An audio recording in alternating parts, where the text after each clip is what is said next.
नमस्कार दोस्तों, स्वागत है आपका हमारे इस यूपीएससी के जो प्रीवियस ईयर के क्वेश्चन हुए थे उसके एनालिसिस के अंदर। ठीक है, इसमें हम 1995 से 2022 तक के जितने भी क्वेश्चन पेपर हुए हैं उनका कंप्लीट एनालिसिस करेंगे। ठीक है, तो ये हमारा जो पार्ट 2 है जिसके अंदर हम जो एंशियंट हिस्ट्री है हमारी उसके जो क्वेश्चन है वह देख रहे हैं। इसके अंदर हम 1997 और 1998 में जो क्वेश्चन आए थे वह हम देखेंगे। ठीक है, और अगर आप चैनल पर नए हैं तो प्लीज़ चैनल को सब्सक्राइब कीजिए और लाइक और शेयर भी कर दीजिए। ठीक है, तो चलिए शुरू करते हैं।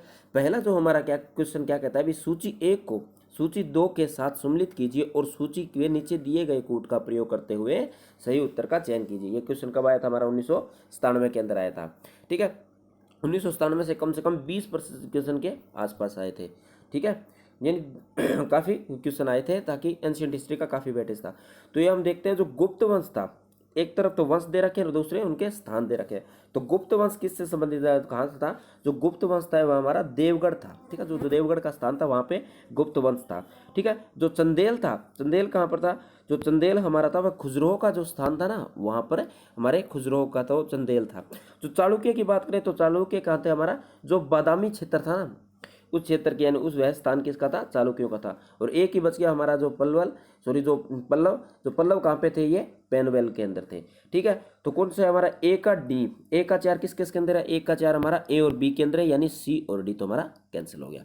ठीक है, अब पूछा गया, अब हमारा चंदेल था, चंदेल हमने देखा था, चंदेल कौन सा था? खुजरो, यानी 3 किसके अंदर है? तो हमारा आंसर हो गया इसका ए। ठीक है, चलिए नेक्स्ट क्वेश्चन पर। अगली जो क्वेश्चन है हमारा, ये भी हमारा कहाँ से? 1997 के अंदर, जिसमें कहा था निम्नलिखित वक्तव्यों में से कौन सा एक वक्तव्य अशोक के स्तंभ के बारे में गलत है। यानी ये बताना है भी ये जो स्तंभ थे, जो अशोक के स्तंभ की विशेषता उनमें से नहीं है। पहला क्या कहता है? इन पर एक बढ़िया पॉलिश थी। ये तो हम काफ़ी बार सुनते हैं क्योंकि आज तक उनकी पॉलिश के कारण ही वे आज तक स्थिर खड़े हैं और बिना किसी क्षय से बिल्कुल यानी अच्छी सुरक्षित खड़े हैं। और अगला कहते हैं ये अखंड थे। ये भी बिल्कुल बात सही है क्योंकि जो अशोक के जो स्तंभ थे वह एक ही पत्थर को काटकर बनाए गए थे। ठीक है, उसके अंदर जैसे पत्थरों का ऐसा नहीं है जैसे हमारे जो यूनान टाइप के जो हमारे जो पत्थर थे उन पे क्या था? एक स्तंभ अलग था और ऊपर यहाँ पर तस्वीर बनाई जाती थी इंसान की। जबकि अशोक का बुद्ध ऐसा, जो अशोक के स्तूप थे वैसे नहीं थे। अशोक के स्तूप से केवल एक ही वर्ग पत्थर को काट कर बनाए जाते थे, जिसमें ऊपर की जो आकृति होती वह भी पत्थर को काट कर ही बनाई जाती थी, इसलिए वह अखंड थे। दूसरा क्या कहते हैं? स्तंभों को शॉर्ट, जिसको सुंडाकार थे। ठीक है, ये भी बात बिल्कुल सही है। इसका अर्थ है यह भी, यानी ऊपर से पतले थे और नीचे से यानी चौड़े थे। ठीक है, इस प्रकार से थे। ये स्तंभ संरचनात्मक का भाग थे। तो ये जो पहला जो डी का था ना, ये गलत हो जाता है क्योंकि ये संरचनात्मक का भाग नहीं थे। ठीक है, तो ये क्या था भी अशोक के पाषाण स्तंभ थे वह प्रचार के लिए उपयोग किए गए थे, किसी संरचना के लिए लिए थे। ठीक है, ये उनको जो अपने विचार थे या जो अपने जो धर्म थे उसके प्रचार के लिए अशोक ने स्तंभ लगवाए थे।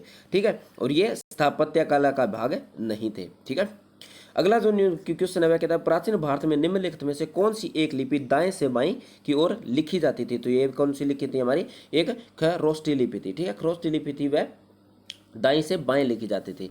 ठीक है, कि अभी खरोष्टी लिपि को किसने? जेम्स प्रेसअप ने कब? 1799 से 1840 में इंडो ग्रीक द्विभाषीय सिक्कों की सहायता से पढ़ा था। ठीक है, और अशोक के अभिलेखों को पढ़ने की दिशा में कदम बढ़ाए थे, यानी इन सिक्कों से उनकी जानकारी मिली जिससे अशोक के अभिलेख थे वह पढ़ने में सहायता मिली थी। ठीक है, और लिपि में लिखे गए एशियाई उपमहाद्वीप के उत्तर पश्चिम में स्थित थे और कसौटी लिपि व क्रम से दाएं से बाएं लिखी जाती थी। ठीक है, अगला जो क्वेश्चन है नचिकेत और यम के बीच में सुप्रसिद्ध उल्लेखित यानी संवाद हुआ था किसके वजह? नचिकेता और यम के बीच में। तो ये कौन था? ये हमारा था कठोपनिषद, यानी जिसको कहा कठोपनिषद। ठीक है, तो इसमें क्या था? अभी कठोपनिषद में नचिकेता और यमराज जो कि मृत्यु के देवता के बीच में संवाद था। इसमें नचिकेता क्या थे? शिष्य थे और यमराज क्या थे? गुरु थे। ठीक है, अगला क्वेश्चन क्या कहता है? अगला क्वेश्चन था मिलिंद पन्हो राजा मिलिंद और किस बौद्ध भिक्षु के मध्य में संवाद था। ठीक है, तो ये कौन सा था? नागसेन के बीच में। ठीक है, नागसेन और जो मिलिंद राजा थे उनके बीच में ये संवाद था। क्या थे? मिलिंद पन्हो किसी एक व्यक्ति द्वारा लिखा नहीं गया है और यह इंडो ग्रीक राजा मिलिंद और बौद्ध भिक्षु नागसेन के बीच संवाद था। तो यह कौन सी भाषा में? पाली भाषा में संवाद था। यानी हम कह सकते हैं भी इसको जो वहाँ के जो स्थानीय लोग थे वह भी इसको समझ पा सकते थे। ठीक है, अगला क्या है, निम्नलिखित में से किस एक राज्याधीश ने अशोक के व्यक्तिगत नाम का उल्लेख मिलता है। ये क्वेश्चन तो हर क्वेश्चन में, क्वेश्चन यानी हर जो पीसीएस का एग्जाम है किसी न किसी एग्जाम में जरूर आया, और एक बार नहीं 2-3 बार ये क्वेश्चन आया होगा, बहुत बार ये रिपीट क्वेश्चन होता है अशोक के नाम वाला, जो ये मास्की के अंदर इनका नाम मिलता है। ठीक है, तो इसमें जो यूपीएससी के क्वेश्चन है वो हर क्वेश्चन पेपर में रिपीट होते हैं, तो आप इसको जरूर देखें, वीडियो को पूरा जरूर देखें।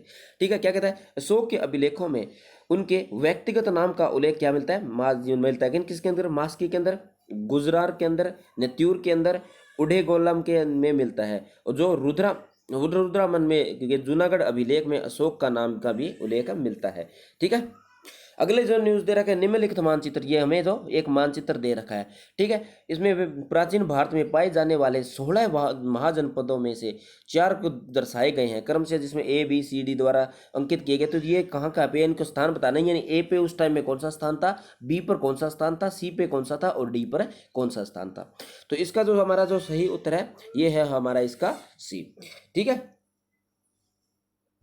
ठीक है, तो ए पे कौन सा हमारा था, मत्स्य था, बी पर कौन सा क्या था, अवनति था। ठीक है, ये अवनति अशोक के इस टाइम का ही था। ठीक है, सी पर हमारा कौन सा था, वत्स्य था, और डी हमारे यहाँ इस टाइम में यहाँ पर कौन सा था, मगध था।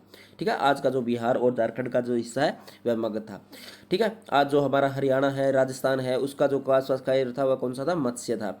ठीक है, आज का जो हमारा जो गुजरात है, मध्य यानी जो गुजरात का क्षेत्र है वह हमारा उस टाइम कौन सा था, अवनति था। ठीक है, और सी में कौन सा आता है, वत्स्य, जो आज का हमारा जो उत्तर प्रदेश है, बिहार है, उनकी जो सीमा के आसपास का क्षेत्र है वह कौन सा था, उस टाइम में वत्स्य था। ठीक है, अगला जो क्वेश्चन क्या कहता है, अगला क्वेश्चन कहता है भी महायान बौद्ध धर्म के बोधिसत्व अवलोकेश्वर को और किस अन्य के नाम से जाना जाता था। जो यानी बौद्ध धर्म के जो बोधिसत्व अवलोकेश्वर थे उनको किस नाम से जाना जाता था, बाकी दूसरे किस नाम से जाना जाता था, तो वह कौन सा नाम था, इनको इस नाम से, किस नाम से जाना जाता था, इनको जाना जाता था पद्म पाणी। ठीक है, क्या कहता है एक्सप्लेनेशन, कहते हैं भी जो अवलोकितेश्वर बोधिसत्व जो बौद्ध धर्मों की करुणा के साकार के रूप में थे, और महायान शाखा के अत्यंत ही पुण्य निजय बोधिसत्व में से एक थे। संस्कृति में अवलोकेश्वर को क्या कहते हैं, पादम पाणी यानी कमल को धारण करते हुए, यानी जिसमें हम बौद्ध धर्म के हाथ में कमल देखते हैं, अथवा लोकेश्वर जो कि विश्व का स्वामी के रूप में भी अंगीकृत किया गया है। ठीक है, अगला क्वेश्चन क्या है, गुप्त शासकों द्वारा जारी किए गए चांदी के सिक्के कहलाते थे। तो उस समय चांदी के सिक्के क्या कहलाते थे, रूपक के नाम से कहलाते थे। जो गुप्त शासकों ने चांदी के सिक्के जारी किए थे उसको क्या कहते थे, चांदी के सिक्के को क्या कहते थे, वे रूपक कहते थे। ठीक है, गुप्त शासकों द्वारा जारी किए गए चांदी के सिक्के रूपक कहलाते थे, और ये कितने 32.36 ग्रेड के थे, और गुप्त शासकों ने सर्वप्रथम चंद्रगुप्त द्वितीय ने चांदी के सिक्के चलाए थे। ठीक है, अगली ये दे रखे सूची दे रखी है, और एक साइड उसके मूल ग्रंथ दे रखे हैं, उन्हें ग्रंथ से संबंधित है। ठीक है, एक दे रखा है जो को वहारमीर, ये वहारमीर किसके द्वारा लिखा गया था, तो ये हमारा लिखा गया था हमारा वृत्त साहित्याकार है। और विशाखा दत्त ने कौन सा लिखा था, ये हमारा जो देवगुप्तम। ठीक है, ये जो विशाखा दत्त ने लिखा था, हाँ विशाखा दत्त ने लिखा था देवगुप्तम।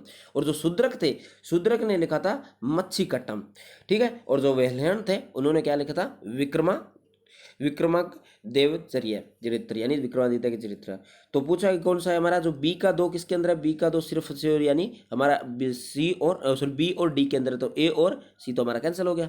ठीक है, दूसरा भी जो विशाखा दत्त किससे संबंधित था, देवचंद्र गुप्ता, यानी जो बी का 3 किसके अंदर है, बी के अंदर, तो आंसर हो गया हमारा इसका बी, यानी ठीक है, जो सी डी भी कैंसिल हो गया।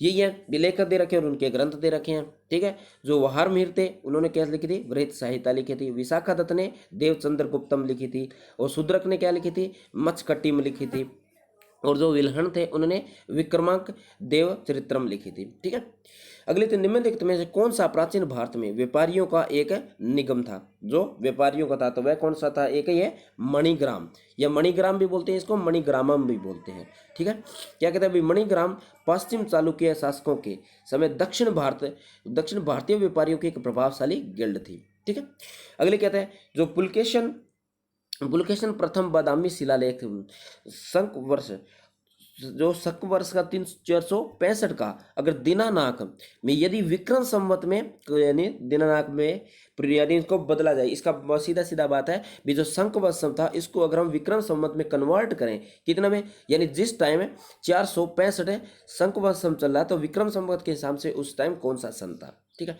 अगर इसके बेसिक के लिए हमें ये पता होना चाहिए शंख संवत कब शुरू हुआ था और विक्रम संवत कब शुरू हुआ था। जो शंख संवत है ना हमारा, वह हुआ था हमारा 68 ईस्वी पूर्व में। ठीक है, कब हुआ था ये 68 ईस्वी के अंदर शंख संवत। और जो हमारा विक्रम संवत है जिसे हम मानते हैं तो ये कब हुआ था हमारा 58 ईस्वी में।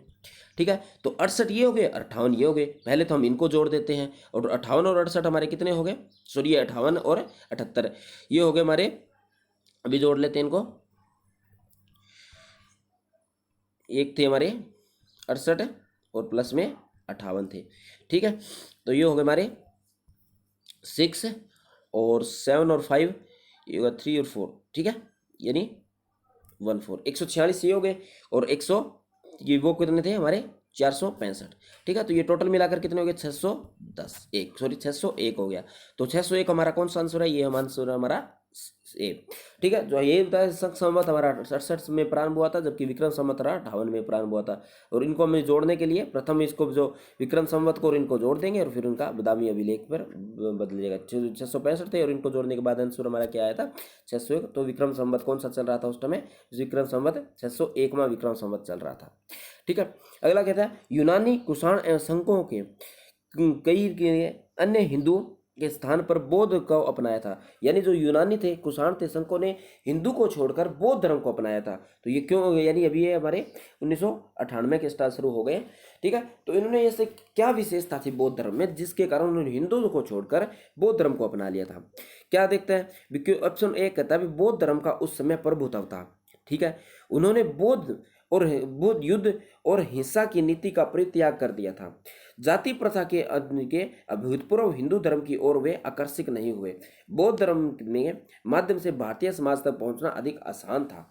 ठीक है, तो इसका जो आंसर हो गया हमारा, इसका आंसर है हमारा इसका सी। यानी जब हम देखते हैं भी बौद्ध धर्म था वह जाति प्रथा को नहीं मानता था। ठीक है, वह उसके वैसे भी निंदा करता था और उसके अंदर स्त्री पुरुष यानी जो हम कहते हैं जो शूद्र थे या ब्राह्मण थे या क्षत्रिय थे सभी के सभी क्या थे एक बराबर थे। तो इसी तरह जो यूनान थे कुषाण थे उन्होंने हिंदू धर्म को छोड़कर बौद्ध धर्म को अपनाया था उसकी समानता को देखते हुए।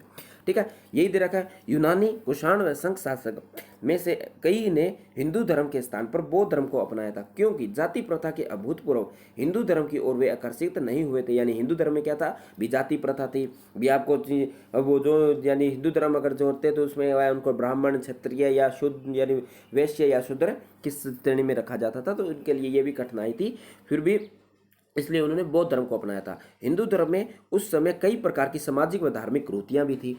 ठीक है, कहीं न कहीं सामाजिक क्रूतियाँ उसके विरुद्ध उनको अपनाने के लिए क्या किया था भी उन्होंने उनको नहीं अपनाने के पक्ष में झुकाया था। ठीक है, उसके इनके विपरीत जो बौद्ध धर्म की उदारता और प्रगतिशीलता पर भी काफ़ी प्रकाश डाला था। हम देखते हैं भी जो बौद्ध धर्म था वह मध्यम मार्ग की बात करता है। यानी ना तो आपको ज़्यादा कठिन परिश्रम करना है और ना ही ज़्यादा आपको आरामदायक रहना है, आपको मध्यम मार्ग अपनाना है जिससे आपको मोक्ष की प्राप्ति हो। ठीक है, तो इस प्रकार के जो इनका जो अष्टांगिक मार्ग था उस हिसाब से इन्होंने जो मध्यम मार्ग को देखते हुए बौद्ध धर्म को अपनाया था। ठीक है, अगला था अशोक ने जो प्रमुख शिलालेख जिसको हम बोलते हैं रॉक एडिट संगम राज्य के विषय में हमें बताते हैं। किस बारे में बताते हैं, जो रॉक थे वह कहता है भी जो अशोक के बारे में जो संगम राज्य के बारे में उनके कौन से स्तंभ या कौन से जो यानी बताते हैं कौन से अभिलेख बताते हैं। तो ये शिलालेख बताते हैं हमें दूसरा और 13वां जो शिलालेख था वह किसे संगम साहित्य के बारे में संगम राज्य के बारे में बताते हैं। ठीक है, क्या कहता है अशोक के दूसरे व 13वें शिलालेख में हमें संगम राज्य चोल चेर्य जिसको केरल पुत्र या फिर पांड्य व सत्य पुत्र की जानकारी मिलती है। ठीक है, अन्य राज्य जो ये अन्य राज्य थे उनकी जानकारी हमें दूसरे और 13वें शिलालेख में अंदर हमें मिलती है। ठीक है, अगला जो क्वेश्चन था उसमें दे रखे निम्नलिखित युग्मों में से सही युग्म सुम्मिलित कीजिए। एक तो दे रखा है मत्स्य कट्टम, ये किसके द्वारा लिखा गया था, बुद्ध चरित्रम, विशाखादत्त और हरिश्चंद्र। अगर हम बात करें विशाखादत्त की, क्योंकि इसमें विशाखादत्त का हमें पता है ये मुद्रा राक्षस लिखा हुआ था, लगभग हमने ये बहुत बार पढ़ा है। ठीक है, एक है हरिश्चरित्र, ये बाणभट्ट के द्वारा लिखा गया। यानी 3 और 4 तो इसके अंदर सही है। 3 और 4 दोनों अंदर किसके अंदर मिलते हैं? अगर हमें पहले 3 से पता हो तो हमारा आंसर ए कैंसिल हो गया, सॉरी सी कैंसिल हो गया और ए कैंसिल हो गया, बच के हमारे पास कौन से? डी और बी। ठीक है, अगर अब इसके बाद देखते भी हमें पता भी हरिश्चरित्र भी बाणभट्ट द्वारा लिखी गई, तो आंसर हो गया चौथा। ठीक है, उसके बाद में और हमें देखने की जरूरत नहीं है, हमारा आंसर हो गया बी। फिर भी देख लेते हैं, जो बुद्ध चरित्रम थी ये वसुभद्र के द्वारा नहीं, ये अशोक घोष जी के द्वारा लिखी गई थी, और जो मत्स्यकट्टिम थी ये शूद्रक के द्वारा ही लिखी गई थी। बस यही दे रखा है। जो मत्स्यकट्टम के रचिता कौन थे? शूद्रक थे। और मुद्रा राक्षस थे उनके रचिता कौन थे? विशाखादत्त थे। और हरिश्चरित्र के रचिता बाणभट्ट थे। और बुद्ध चरित्र नामक ग्रंथ के रचिता कौन थे? अशोक घोष थे। ठीक है, अगली जो हमारा क्वेश्चन क्या कहता है? भारत में निम्नलिखित में आने वाले सही क्रम काल क्रम के हिसाब से, यानी जो भारत में सबसे पहले क्या आया, फिर क्या आया, फिर क्या है, फिर क्या, इस हिसाब से। ठीक है, सबसे पहले अभी नगर संस्कृति हम देखते हैं भी। जो नगर संस्कृति कैसे आई भी? जो हमारी हड़प्पा की जो सभ्यता थी वह क्या थी? एक नगर यानी सभ्यता थी। तो हम कह सकते हैं भी हड़प्पा से पहले के बारे में हमें इस पर का इतना ज्ञान नहीं है। उसके बिना तो हमारे पास लिपि थी, क्योंकि जो पहाड़ों में लोग रहते थे तो हम उनके उससे पहले के लोगों को आदि मानव ही मानते हैं। ठीक है, यानी जो सभ्य समाज की अगर हम बात करते हैं तो सबसे पहले जो हमारा इतिहास है वह हड़प्पा सभ्यता शुरू होती है, जिसको हमें एक बार क्या थी? हमारी नगर सभ्यता थी। ठीक है, तो नगर संस्कृति मिलती है सबसे पहले। तो सबसे पहले आंसर के अंदर आएगा 4। ठीक है, तो 4 आ गया तो हमारा ए और बी तो हमारा कैंसिल हो गया, आंसर बच के सी और डी। ठीक है, फिर उसके बाद में लोहे का युग। अब लोहे का युग कब? जब उत्तर वैदिक काल शुरू होता है तो लोगों ने लोहे का उपयोग करना शुरू कर दिया था, क्योंकि हड़प्पा के बाद में उत्तर वैदिक काल ही आता है। ठीक है, तो इसके बाद में 4 के बाद में क्या आएगा? 3। ठीक है, फिर आहत मुद्रा के सिक्के। आहत मुद्रा के सिक्के कहाँ कब चलाए गए थे?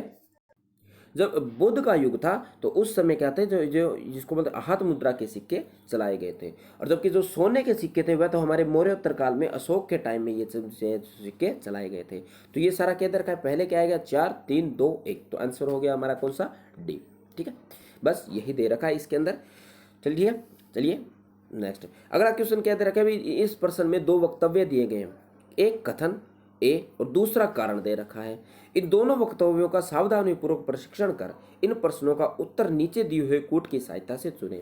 ठीक है, क्या कहता है? अशोक के राज्य देशों के अनुसार धार्मिक निष्ठा की अपेक्षा जनता के मध्य में सामाजिक समरसता अधिक महत्वपूर्ण थी। तो इसका जो कथन है वह बिल्कुल सत्य है। यानी जो अशोक था वह लोगों के बीच में समानता फैलाने का काम था, न कि धर्म से संबंधित था। यानी वह धर्म की निष्ठा के नहीं कहता था, या धर्म को माने न माने इस बारे में नहीं था। वह समाज में समानता स्थापित करने के लिए उसके स्थापत्य कला थे, उसकी शिक्षाएं थी, वह किस लिए थी? समाज में समानता स्थापित करने के लिए थी। ठीक है, तो पहला कथन सही हो जाता है। कथन तो सही है, कारण देखते हैं क्या कहते हैं।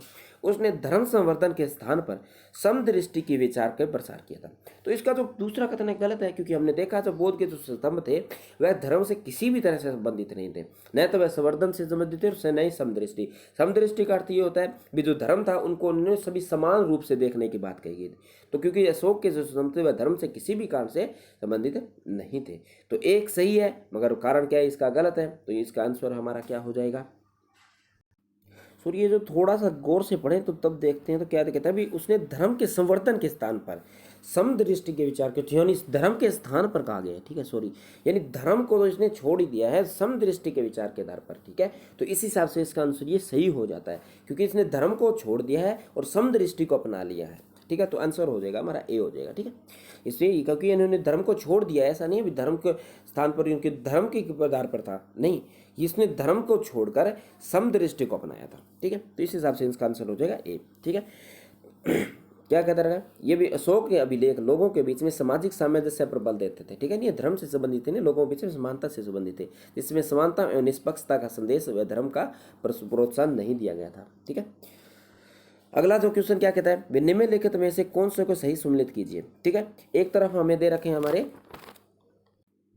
ठीक है, तो एक तरफ हमारे जो स्थान दे रखे हैं तो वह किस चीज से संबंधित है।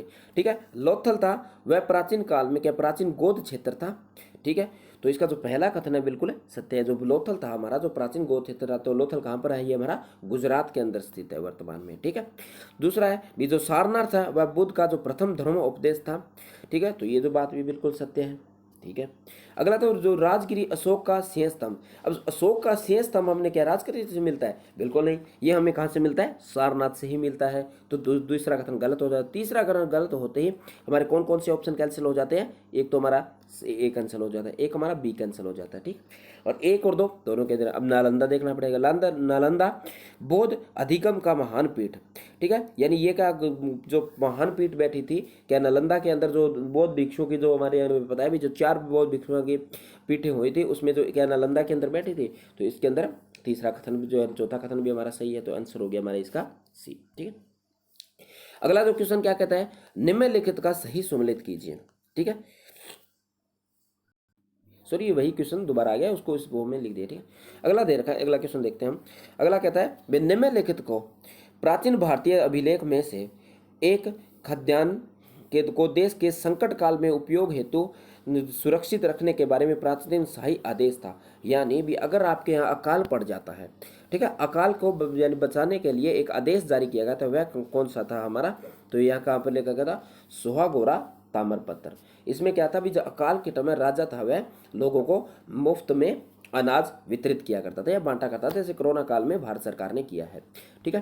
क्या भी अशोक के सोहागोरा और महास्थान अभिलेख से पता चलता है कि अकाल के संकट के समय जो राज्य कोष से अन्न का वितरण किया जाता था, ठीक है, यानी अनाज का वितरण किया जाता था।